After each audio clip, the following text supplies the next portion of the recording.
स्वागत है आप सबों का आपके अपने ब्लॉग चैनल स्टेप विथ निशा में। तो आज का दिन भी एक छोटे से स्टेप से शुरू होता है।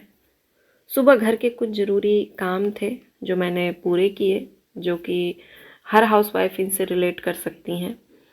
पहले किचन का काम थोड़ा सा निपटाया, क्योंकि जिम्मेदारियां भी ज़िंदगी का एक हिस्सा है और हमारे सपने भी।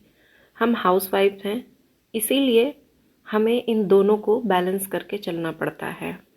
मैं मानती हूँ कि और सभी स्टूडेंट के तरह हमें सिर्फ पढ़ने का पूरा दिन समय नहीं मिलता, लेकिन मुझे ऐसा लगता है कि अगर हम अपनी जिम्मेदारियां निभाते हुए भी अगर थोड़े थोड़े ही स्टेप्स फॉलो करके आगे बढ़ते जाएं, तो हमें भी सफलता एक दिन निश्चित मिल सकती है। इसीलिए मैं दोनों को बैलेंस करते हुए, अपनी जिम्मेदारियों को निभाते हुए भी, मैं इसे भी ज़िंदगी का एक हिस्सा मानती हूँ और अपने सपने को भी इसका पार्ट मानती हूँ।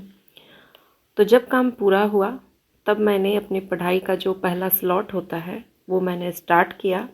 पहला स्लॉट मैंने लगभग 9 बजे स्टार्ट किया और आज का जो कंप्लीट करना था मुझे, आज का था कि मुझे सबसे पहले मैं साइंस को कंप्लीट कर रही हूँ, जो कि मैं BSSC CGL 4 और BPSC AE/DO के एग्ज़ाम को मैं फोकस कर रही हूँ। तो दोनों में ही आप सभी जानते हैं कि साइंस एक बहुत महत्वपूर्ण रोल प्ले करता है।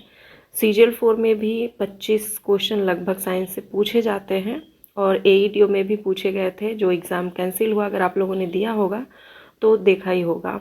और साइंस इम्पॉर्टेंट होने के कारण मुझे ऐसा लगा कि सबसे पहले मैं GK GS में साइंस के नोट्स में बना लूँ NCERT से।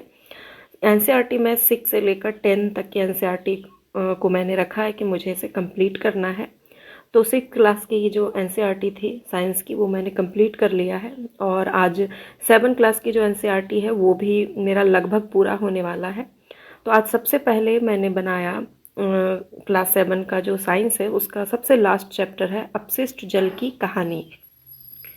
मैंने उसका शॉर्ट नोट्स बनाया। यूँ तो देखने में लगते हैं कि बस 2-4 पेजेस हैं, लेकिन जब आप नोट्स बनाने बैठते हैं तो कई इम्पॉर्टेंट फैक्ट्स उसमें नज़र आते हैं जो हमें उसे नोट करना पड़ता है। क्योंकि आप सब भी आजकल एग्ज़ाम के पैटर्न को देख रहे हैं कि स्टेटमेंट बेस्ड क्वेश्चन पूछा जाता है और लाइन बाय लाइन क्वेश्चन, अगर आपने मिलाया होगा बहुत सारे एग्ज़ाम में, तो लाइन बाय लाइन क्वेश्चन मिल जाता है। मीन्स कि हमें एक एक लाइन को अच्छे से समझ कर उसे पढ़ना है और उसे याद कर जाना है, ताकि कहीं से भी अगर कुछ भी पूछा जाए तो कॉन्सेप्ट हमारा इतना क्लियर हो कि हम उसका आंसर दे सकें। हालांकि हमें भी पता है कि लाइन बाय लाइन हम चीज़ों को उतना याद नहीं कर सकते NCERT को, लेकिन फिर भी मेरी कोशिश रहती है कि हर वो इम्पॉर्टेंट चीज़ जो मैं उसे नोट डाउन कर पाऊँ और जब मैं उसे रिवीजन करूँ तो मुझे वो चीज़ें अच्छे से समझ आ जाए। तो सबसे पहले मैंने अपशिष्ट जल की कहानी वाले चैप्टर को मैंने कंप्लीट किया और उसके बाद फिर मैंने थोड़ा सा ब्रेक लिया, क्योंकि मेरा ऐसा मानना है कि लगातार कई घंटे पढ़ने से बेहतर है कि छोटे छोटे ब्रेक लेकर पूरी एकाग्रता से पढ़ाई की जाए।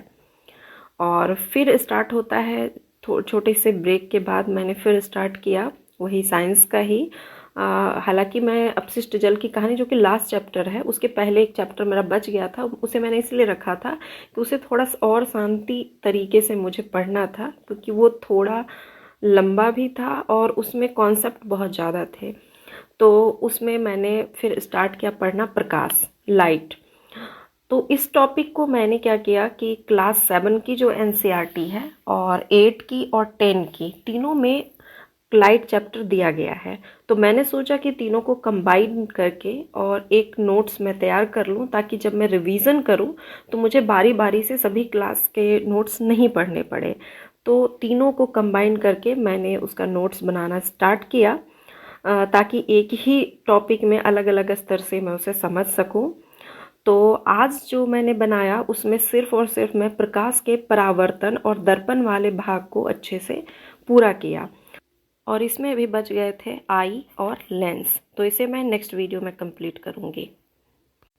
अगर आप भी BPSC और CGL 4 के या किसी भी प्रतियोगिता परीक्षा की तैयारी कर रहे हैं तो याद रखिए, हर दिन का एक छोटा स्टेप भी आपको आपके लक्ष्य तक पहुंचा सकता है। तो मिलते हैं हम लोग अगले स्टडी ब्लॉग में। तब तक के लिए आप लोग भी अपनी पढ़ाई अच्छे से करते रहिए और अपना रिवीजन भी कंटिन्यू रखिए।